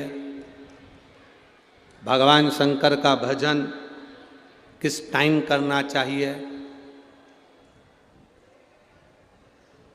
हम कहते हैं शिव के भजन का कोई टाइम नहीं है, शंकर का भजन 8 याम करना चाहिए। 8 याम। जब तुम्हारा मन करे तब शिव जपो, जब तुम्हारा मन जपे, मन कहे तब राम जपो, जब तुम्हारा मन कहे तब तुम सीता जपो, जब तुम्हारा मन कहे तब कृष्ण जपो, जब तुम्हारा मन कहे तब भगवान का भजन करो। 8 याम सीता राम 24 घंटे हर पल हर घड़ी जपना चाहिए। तो किसी ने कहा, एक महाराज जी प्रवचन में कह रहे थे कि सवेरे शाम जपना चाहिए। हमने कहा महाराज जी से पूछो, दोपहर में तो नहीं मरेंगे? उनसे पूछो जो तुमसे कहते हैं कि केवल सवेरे शाम भगवान का भजन करना चाहिए, उनसे पूछा जाए क्या दोपहर में नहीं मरोगे कि रात को नहीं मरोगे? जब तुम्हारी श्वास चल रही है, 21,600 श्वास इस शरीर में से जो निकल रही है, 3.5 करोड़ रोम छिद्र इस शरीर के जो आनंद दे रहे हैं, हर घड़ी हर पल हर क्षण जपो। शास्त्र तो कहता है 24 घंटे भगवान का भजन करो। 24 घंटे नहीं कर सकते तो कम से कम 12 घंटे तो भगवान का भजन करो। 12 घंटे नहीं कर सकते तो 6 घंटे तो करो। 6 घंटे नहीं कर सकते तो 3 घंटा भगवान का भजन करो। 3 घंटा नहीं कर सकते तो कम से कम 1.5 घंटा तो करो रे। 1.5 घंटा नहीं कर सकते तो आधा घंटा करो। आधा घंटा भी अगर भगवान का नाम नहीं ले सकते तो 15 मिनट लो। 15 मिनट भगवान का नाम भजन नहीं कर सकते तो 5 मिनट करो। 5 मिनट नहीं कर सकते तो 1 मिनट करो। और 1 मिनट भी अगर भगवान का भजन नहीं कर सकते तो चुल्लू भर पानी में डूब मरो। 24 घंटे में से 1 मिनट भी तुम परमात्मा के लिए नहीं निकाले, तुम्हारा जीवन बेकार है। काय का जीवन? ददरौआ धाम के नजदीक में रह रहे हो, 8-10 किलोमीटर 40-50 किलोमीटर दूरी के रह रहे हो, और उसके बाद भी सोच रहे हो कथा में जाऊंगा, कथा में जाऊंगा, कथा में जाऊंगा। बाबा ने कितनी कृपा करी, ये सोचो। गुरु महाराज को धन्यवाद देना कि कितनी बड़ी कृपा भोलेनाथ ने करी, जो यहाँ कथा का आयोजन शिव ने करवा दिया। जरा विचार करिए, सोचिए, शिव बिना कुछ। ओघड़ी है शंकर, ओगड़दानी है शंकर, त्रिकालदर्शी है शिव, करुणा सागर है शिव।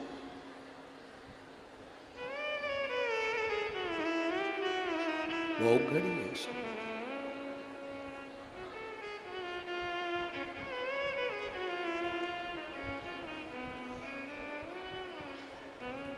महाराज बाबा से अपने मन की बात भाव के साथ दिल से सुनता है शिव, धारण करता है शिव। शिव कथा कह रही है, शिव महापुराण वर्णन कर रही है, शंकर भगवान का चरित्र कर रहा है। लंकनी स्वयं ब्रह्मा जी के दरवाजे पर खड़ी वो सुंदर स्त्री,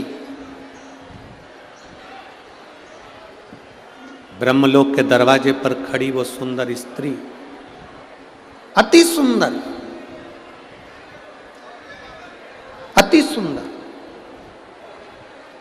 और इतनी सुंदर है वो स्त्री, इतनी सुंदर है जो ब्रह्मा जी के प्रथम दरवाजे की द्वारपालनी है, द्वारपाल है।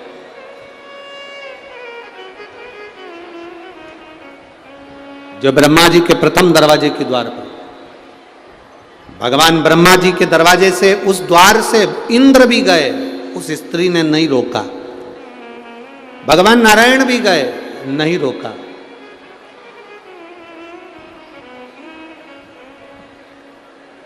पर देवादिदेव महादेव जब निकल कर गए, उस स्त्री ने रोक दिया।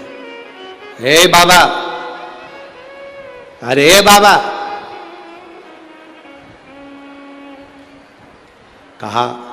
कहाँ जा रहे हो? शरीर तो देखो आपका, भस्म लपेटे हो, गले में सांप पड़ा हुआ है, जटा बंधी हुई है। बहुत ध्यान से कथा सुनिएगा। बहुत दूर दूर से आप लोग आए हो, दिल में शिव को बिठा कर लेकर जाना। शंकर को दुनिया के लोगों ने हल्का ही लिया, बहुत हल्के में शंकर जी को लोग लेते हैं।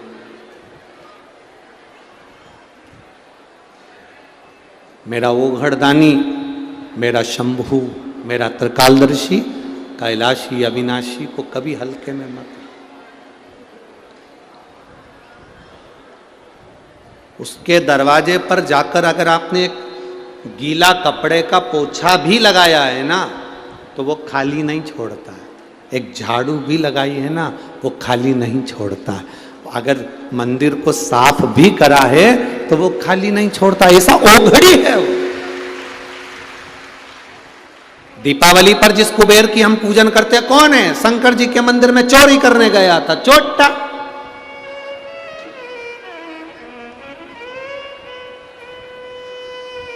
वो तो चोरी करने गया था, चोरी का सामान देख रहा था कि मंदिर में से क्या चुराऊं। अंधेरा था, दिया जल रहा था टिमटिमाता हुआ।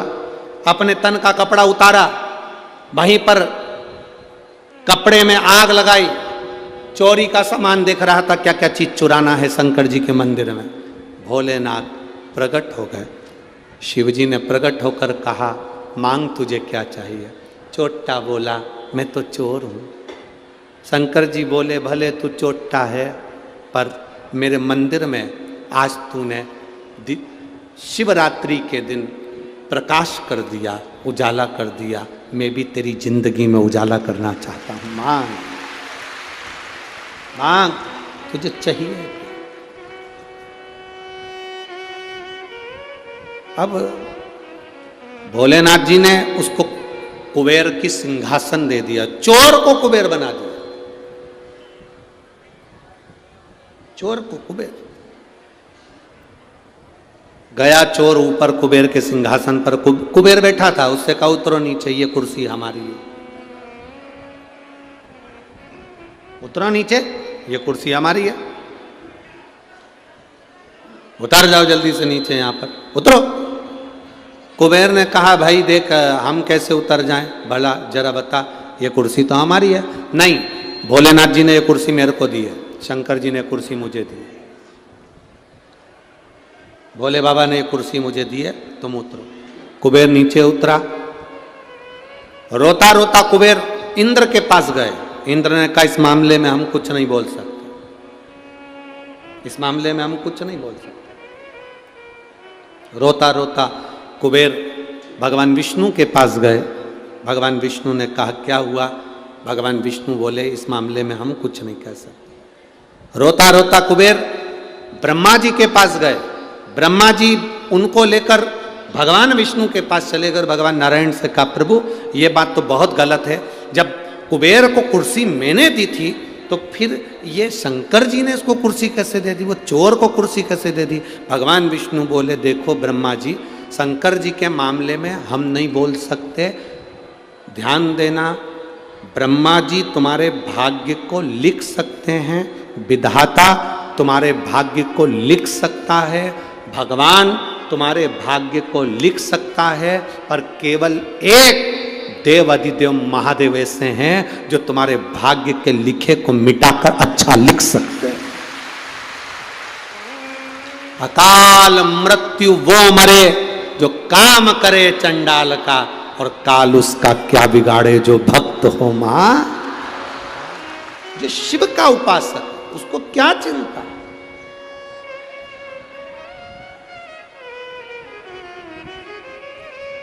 शिव की आराधना करने वाले को क्या चिंता? कल महाराज जी पुजारी जी कह रहे थे कि रात्रि को लाखों की संख्या में भक्त ये ददरौआ धाम में आ चुके थे। रात्रि को लाखों की संख्या में भक्त ददरौआ धाम आ चुके थे। सबने अपना अपना जगह संभाल ली थी और सब तो बता रहे थे पुजारी जी की, गुरु जी मंदिर में भी इतने भक्त आए हैं और यहाँ पर भी इतने भक्त आए हैं, पर हमारे जीवन की पहली ऐसी कथा है कि भक्त जब कथा सुनता है तो उसके मुंह से आवाज नहीं आती, दर्शन करता है तो लाइन से दर्शन करता है, आराम से दर्शन कर रहा है और बड़े आराम से लोग कथा कर रहे हैं।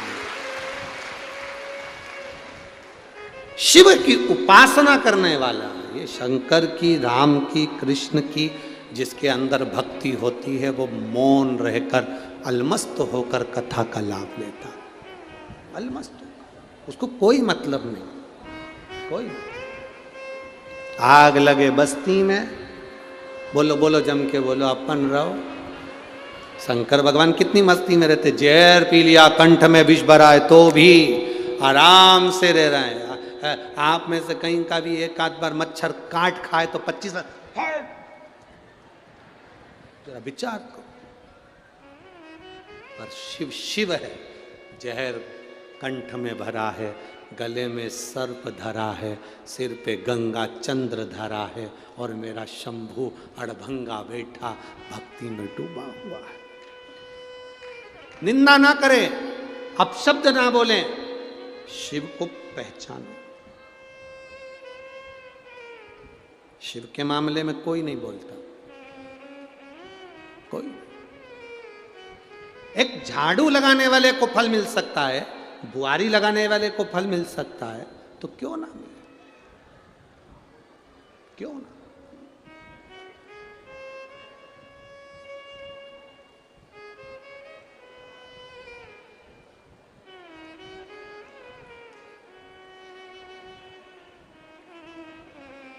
एक महिला ने एक पत्र लिखा है,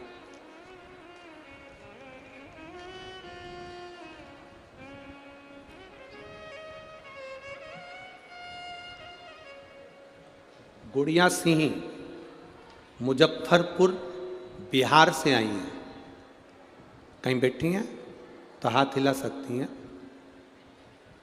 गुड़िया सिंह मुजफ्फरपुर बिहार से आई हैं, कहीं बैठी हों तो हाथ हिला सकती हैं। जहाँ कहीं बैठी हों तो अपने हाथ हिला सकती हैं। आप ही हैं, एक बार ऐसे हाथ हिला था। गुड़िया सिंह मुजफ्फरपुर बिहार। बच्चा आया है जिसकी आंखें पूरी चली गई थी, यही है वो, यही है बच्चा। मैं गुड़िया सिंह मुजफ्फरपुर बिहार से हूँ। मैं पहली बार भोपाल की कथा में गई थी और वहाँ कथा के पंडाल में बाबा से कहकर आई थी, मेरे बच्चे की आँख में बहुत बड़ी बीमारी हो गई है, उसकी आँखों से दिखना बंद सा हो गया है, कुछ नहीं आता, बाबा संभाल लेना। गुरुजी आप कहते हो कथा के पंडाल में बोला गया बाबा सुनता है। मैं भोपाल की कथा में कही थी अगर मेरे बेटा ठीक हो जाएगा तो मैं जहाँ भी कथा नज़दीक में होगी वहाँ जाकर बाबा को प्रणाम करूँगी। गुरुदेव बच्चा ठीक है बाबू, आँखों से दिखना प्रारंभ हुआ, उसको लिया लिया एक बार लाओ।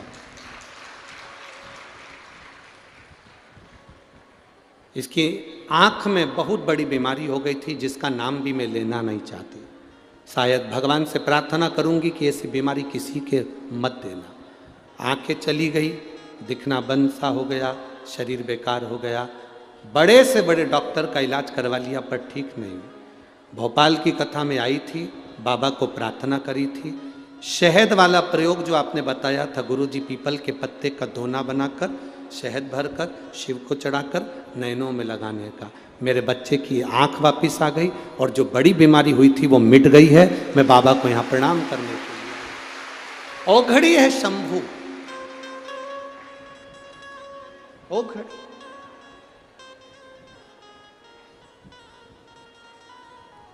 आपका विश्वास जितना दृढ़ होगा, आपका भरोसा जितना दृढ़ होगा, यहां आपका भरोसा आपको विजय दिलाता, आपका विश्वास आपको विजय दिलाता।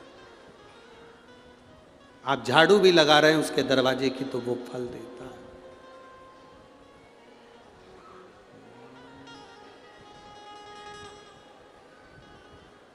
तो कहे जब से तेरा गुलाम हो गया,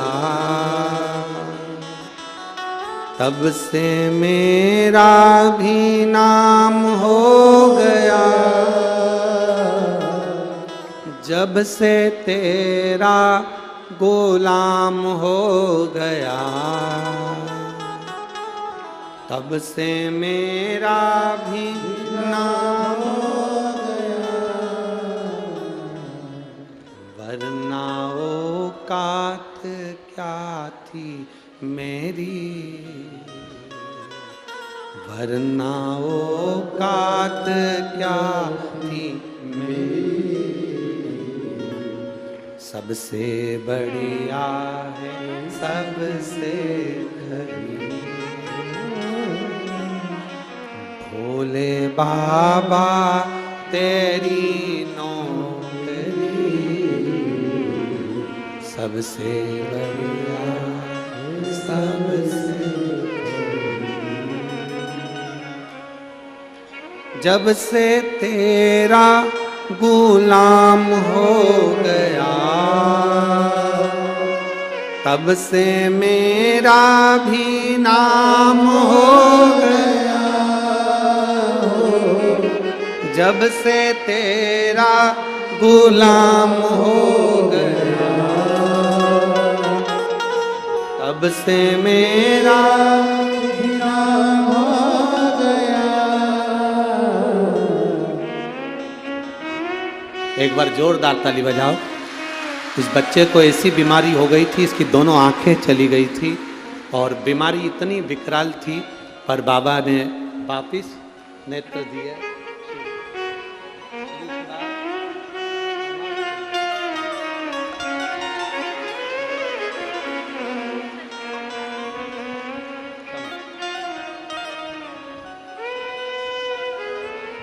वरना औकात क्या थी मेरी,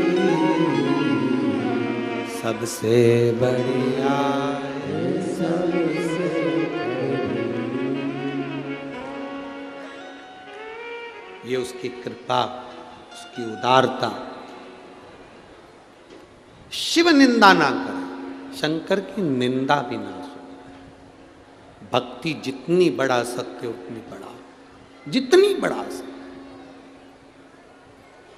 ए मेरी जीजियों, तुम्हारे पत्रों का ढेर लगा हुआ है, हम तो इतने पत्र पढ़ नहीं पाते, पर ये हमारा विश्वास करता है आप जितने लोग ददरौआ धाम में यहाँ कथा श्रवण करने के लिए आए हो, अगली कथा जहाँ कहीं भी नज़दीक में हुई ना, यहाँ पर आपके भी पत्र मिलेंगे कि मेरे बाबा ने मुझे ये दिया।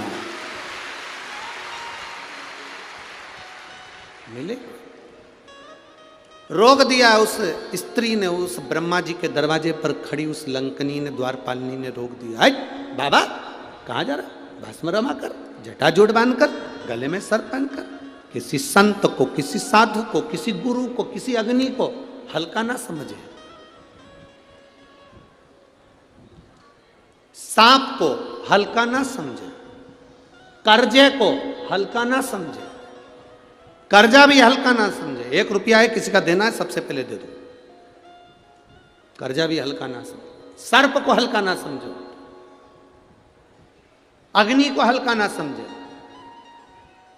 संत साधु गुरु जन को हल्का ना समझे महाराज, ब्राह्मण जन गुरु जन को हल्का ना समझे, मेरे भोले बाबा को हल्का ना समझे कि मेरा भोला बाबा तुमने हल्का समझ लिया। अरे अड़भंगा है, सारे देवता को अंबर पीतांबर सोना चांदी हीरा पन्ना सब चढ़ता है, सारे देवता को 56 भोग चढ़ता है, मेरे बाबा को 56 भोग भी नहीं लगता। 56 भोग भी मेरे बाबा को नहीं लगता, अंबर पीतांबर भी मेरे भोले बाबा को नहीं चाहिए। मेरे भोले बाबा को तो केवल तुमसे एक ही चीज चाहिए, 1 लोटा जल, सारी समस्या का हल। केवल आप अपने घर से 1 लोटा जल भर कर ले जाओ, अपने घर से जल लेकर जाओ। अपने घर से क्यों? घर में जो जल होता है, मंदिर में जो जल होता है, आप लोगों ने देखा है मंदिर के अंदर जल होता है, महाराज जी आरती करने के बाद जल सब पे छींटते हैं। क्यों छींटते हैं? मंदिर में जो जल रखा रहता है उसमें घंटी बजती है, स्तुति होती है, भजन होता है, आरती होती है, अपनी तरंग, अपनी वाणी की तरंग उस जल के अंदर जाती है। अपनी वाणी की तरंग उस जल में जाती है। जब आरती होने के बाद जल छीटा जाता है तो कैसी भी जीवात्मा उसको शांति मिलती है। मंदिर का जल सब पर छीटा जाता है तो उसका फल मिलता है। घर के जल में, हम जिस घर में रहते हैं उसमें कितना क्लेश हो रहा है, कितनी अशांति है, हमें कितना टेंशन है, हमें क्या दुख है, हमें क्या तकलीफ है, हमें क्या कष्ट है। जब हम घर में बात करते हैं, परिवार में बात होती है तो हमारी तरंग जल में जाती है। और घर का जल जब हम महादेव को चढ़ाते हैं तो अपनी सारी चिंता हम महादेव को छोड़ देते हैं, सारी चिंता।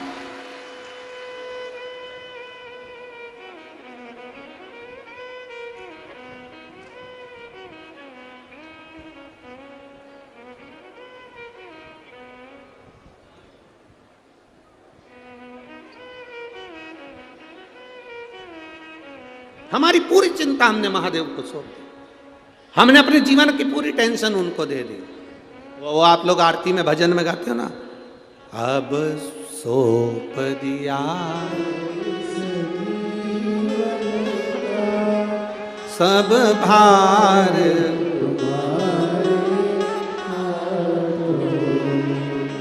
हे हार तुम्हारे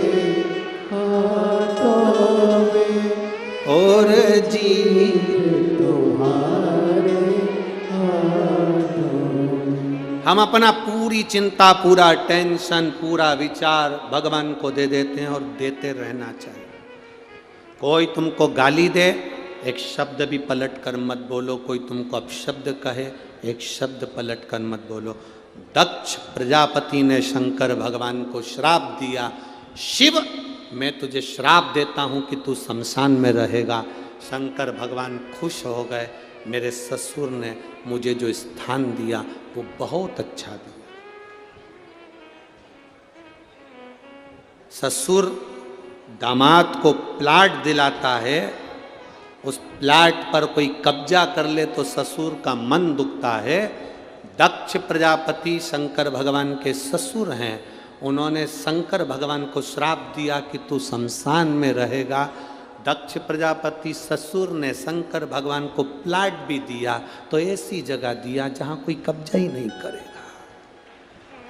वहां कौन कब्जा करने वाला? उसका नाम है शमशान।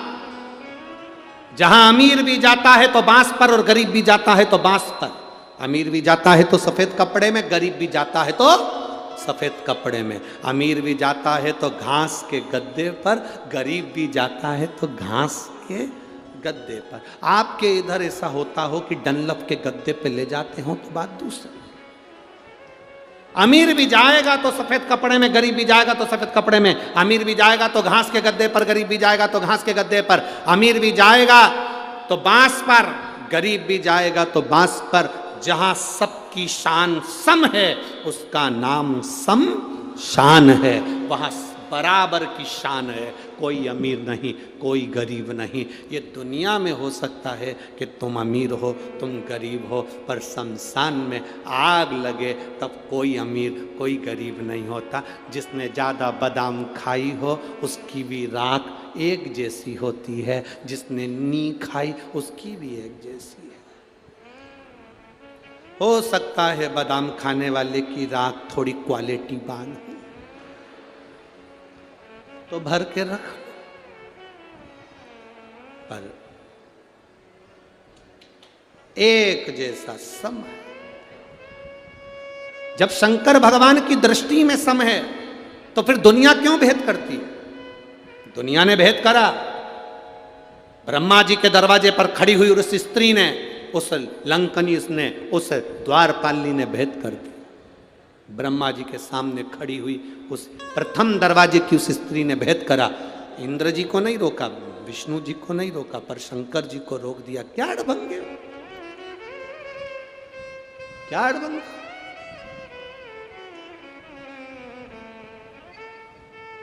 ये क्या बना रखा है तुमने? इस दरवाजे से तुम प्रवेश नहीं कर सकते, अंदर नहीं जा सकते, बाहर निकलो। क्या वेश है तुम्हारा? अड़भंगे हो तुम।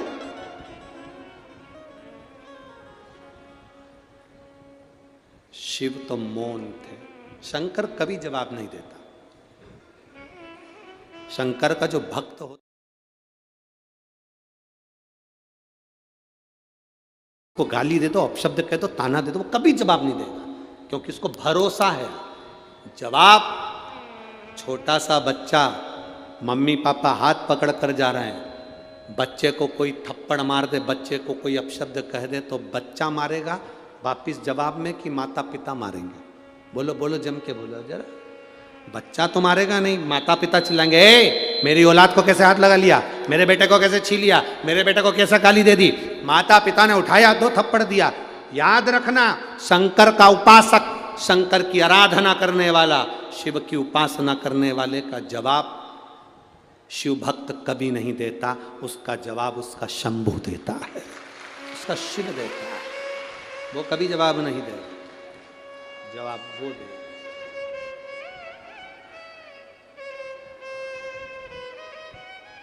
आपको जवाब नहीं देना, आप तो भजन करो, आप तो स्मरण करो। ये कथा जो ददरौआ धाम में हो रही है, ये कथा तो कल सुबह 9 बजे से 12 बजे तक हो जाएगी, 12 बजे विराम हो जाएगी टीवी पे, वही 1 बजे से 4 बजे तक आ जाएगी। कथा 5 दिन की थी, कल पूरी हो जाएगी। फिर कथा जलगांव में प्रारंभ हो जाएगी 5 तारीख से 11 तारीख तक, 7 दिन की, 2 बजे से 5 बजे तक। फिर अमरावती में प्रारंभ हो जाएगी 16 तारीख से 20 तारीख तक, दोपहर में 1 बजे वो कथा होगी अमरावती की। तो ये कथाएं तो चल, अपने आप को सार्थक कर सकते हो। अपने आप को हम कैसे बदल सकते हैं? हम शिव में कितने डूब सकते हैं? हम शंकर को कैसा अपना बना सकते हैं?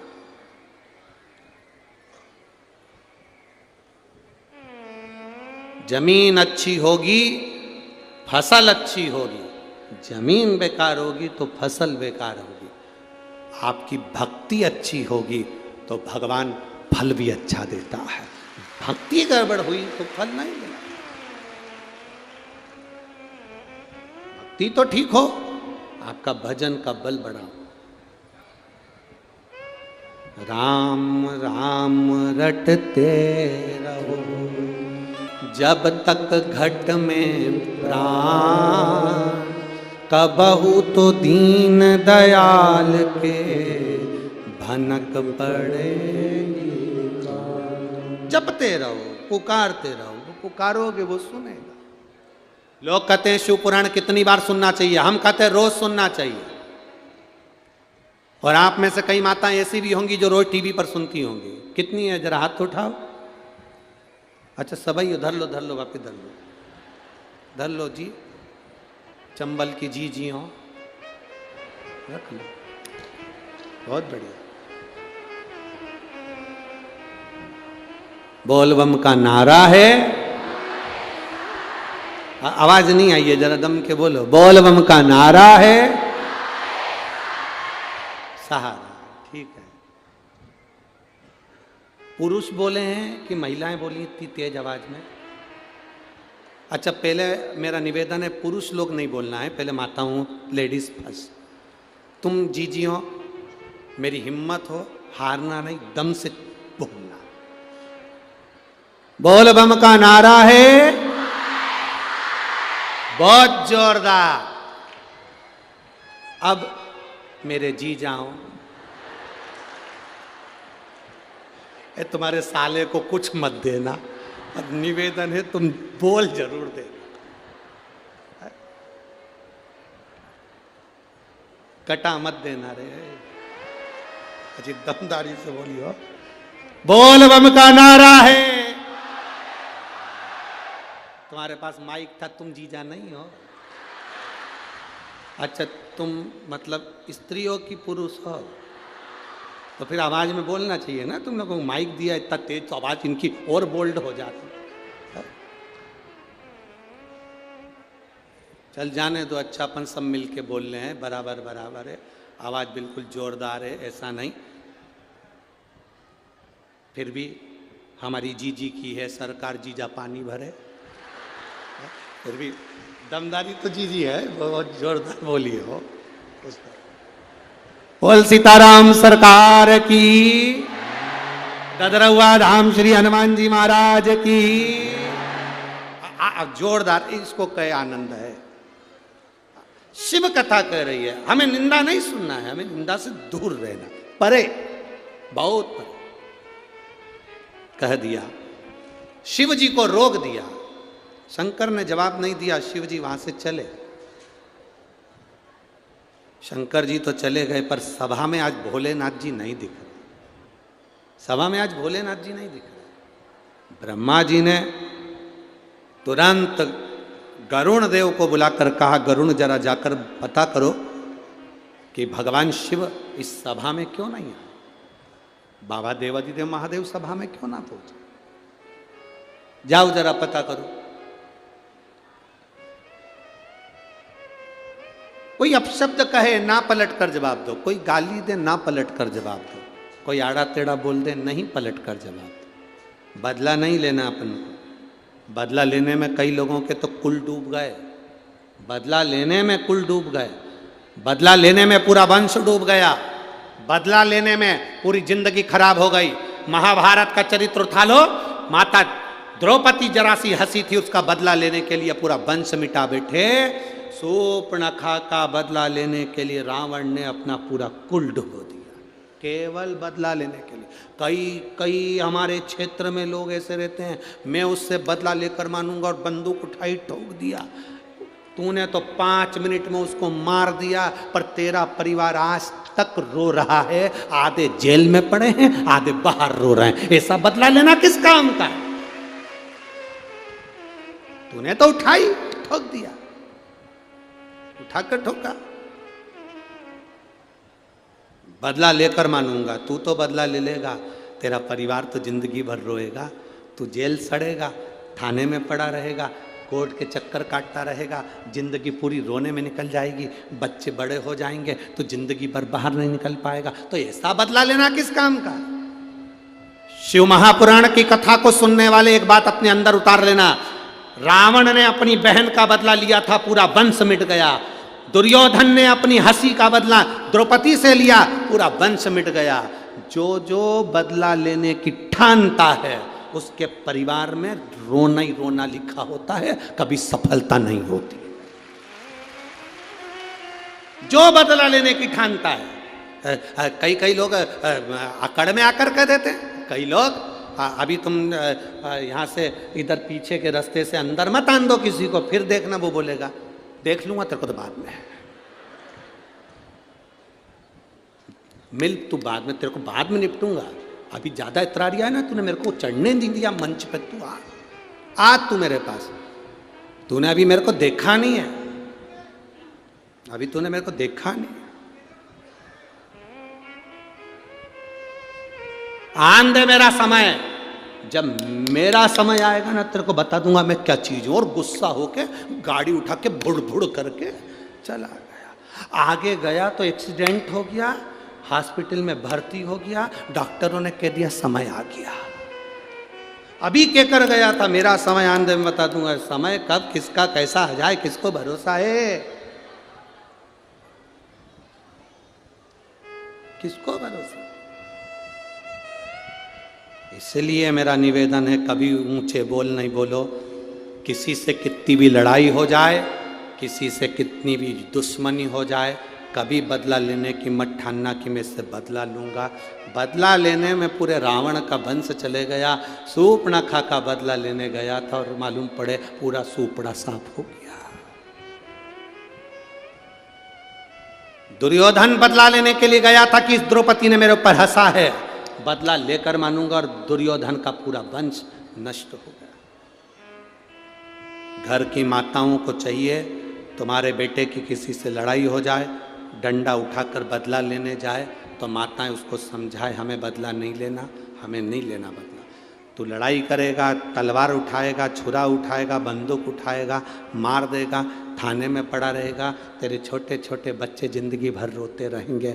5 मिनट का 10 मिनट का गुस्सा 10 साल तक जेल में सड़ा देता है। इसलिए वो 10 मिनट के गुस्से को चूल्हे में पटक दो और एंजॉय की जिंदगी जियो, खुश होकर जियो,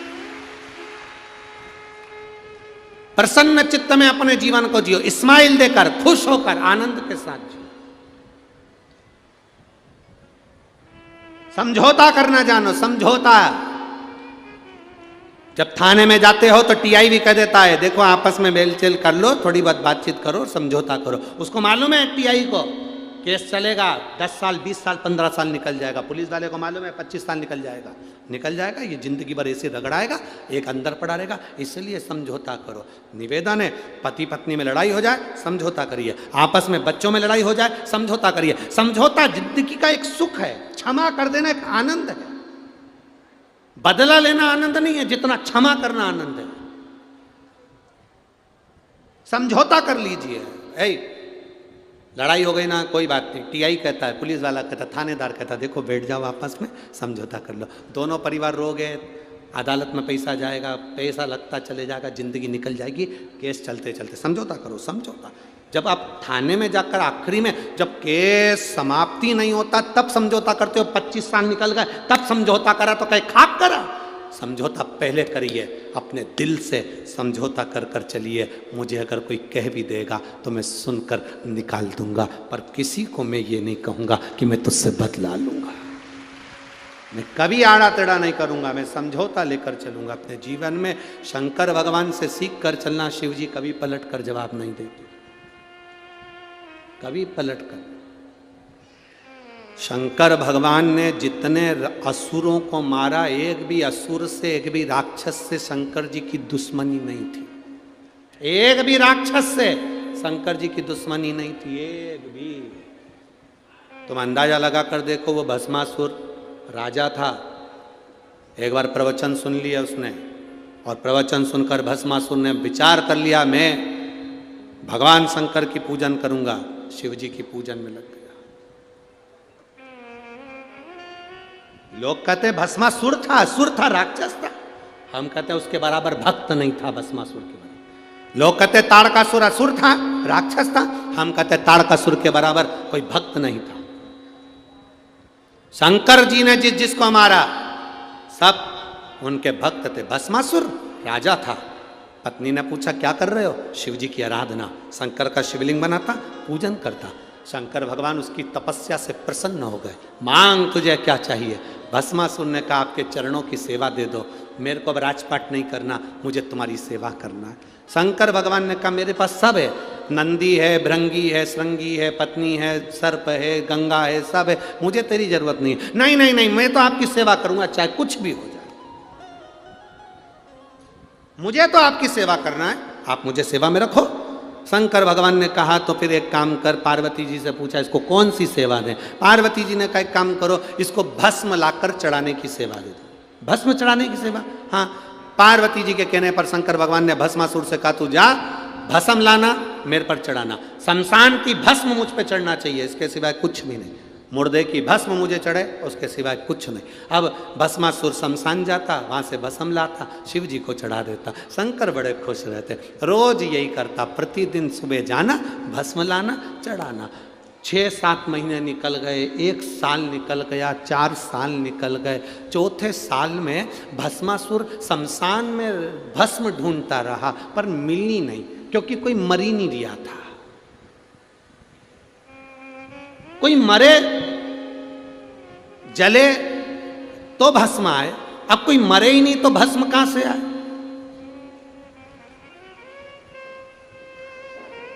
भस्मासुर को बड़ा गुस्सा आया, भोलेनाथ जी ने मुझे सेवा दी और मुझे भस्म नहीं मिल रही है, मैं करूं क्या?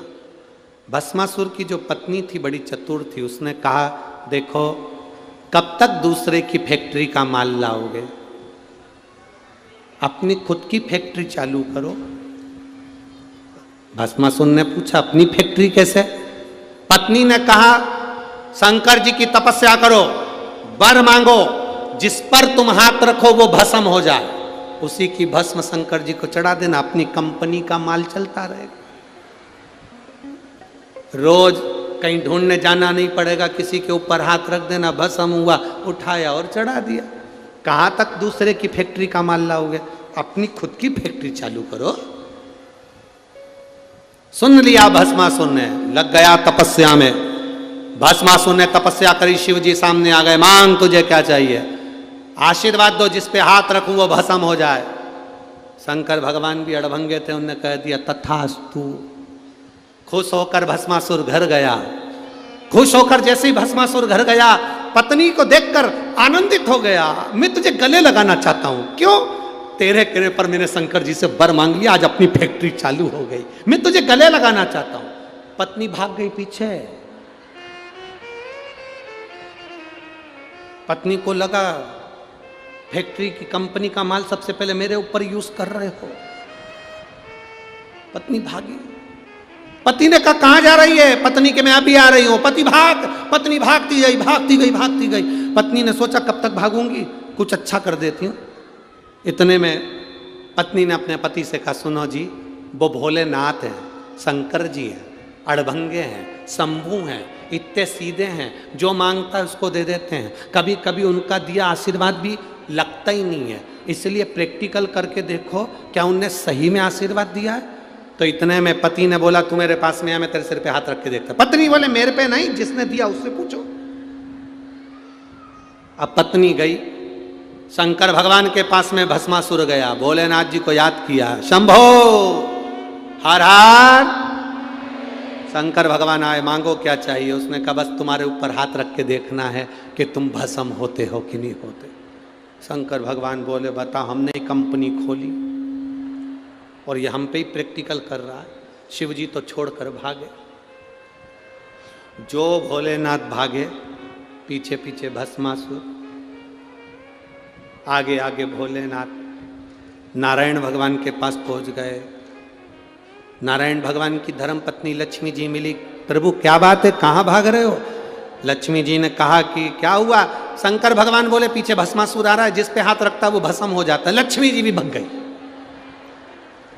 भागते भागते महादेव पहुंच गए सीधे नारायण के पास में। नारायण ने पूछा क्या हो गया? भस्मासुर आ रहा है, जिस पे हाथ रखेगा वो भस्म, जिस पे हाथ रखे वो भस्म। अच्छा ठीक है, जिस पर हाथ रखेगा वो भस्म हो जाए। अब नारायण ने कहा चिंता मत करो, चिंता ना करिए, चिंता ना करा जाए। भगवान विष्णु ने सुंदर स्त्री का रूप लिया, भस्मासुर के सामने जाकर खड़े हो गए। शादी के मन की बात आ गई भस्मासुर के। भगवान विष्णु ने कहा मैं जैसा नाचूं वैसा नाचोगे तो मैं तुमसे शादी करूं। नारायण ने हाथ करा ऊपर, भस्मासुर ने हाथ करा ऊपर। नारायण ने दोनों हाथ करे ऊपर, भस्मासुर ने दोनों हाथ करे ऊपर। नारायण ने अपने दोनों हाथ रखे सिर पर, भस्मासुर ने जो रखे सिर पर। हो गया। उस ब्रह्मा जी के दरवाजे पर खड़ी हुई स्त्री को ब्रह्मा जी ने पास में बुलाकर कह दिया, नारी, ए लंकनी, दरवाजे पर रहने वाली द्वारपालनी, तूने शिव का अपमान करा है। मैं तुझे श्राप देता हूं, मृत्यु लोक में लंका अधिपति रावण जो राक्षस रहे उसके दरवाजे की तू द्वारपालनी बनेगी। उसने चरण पकड़ लिए ब्रह्मा जी के, क्षमा करो, क्षमा करो। ब्रह्मा जी ने कहा तूने शिव का अपमान करा है। शंकर का अवतार, शिव का रुद्र अवतार 11वां श्री हनुमान जी प्रकट होंगे, बंदर का रूप रखकर आएंगे और वो आकर अपनी मुष्टिका से तेरे को स्पर्श करेंगे। जैसे स्पर्श करेंगे तो मुक्त हो जाएगी और वापिस इस संसार सागर मृत्यु लोक से मुक्त होकर ब्रह्म लोक। अपमान ना करें। जो जीव शिव का अपमान कर देता है, शंकर की निंदा कर देता है, शंकर को अपशब्द कह देता है, वो एक ना एक दिन भटक जाता है, मार्ग विच्छिन्न हो जाता है। शिव निंदा से दूर रहे। अपने जीवन में, अपने इस जीवन के अंतर में, जीवन समय में प्रयास करना कोई अपशब्द आपके मुख से ना निकले, कोई अपशब्द, ऐसा कोई शब्द अपने जीवन में ना निकले जिससे किसी का हृदय दुखे, जिससे किसी के हृदय को ठेस पहुंचे, किसी को अपशब्द निकले, किसी को आड़ा टेढ़ा निकले। अपने जीवन में वो शब्द ना, ऐसा शब्द ना निकले। प्रयास करो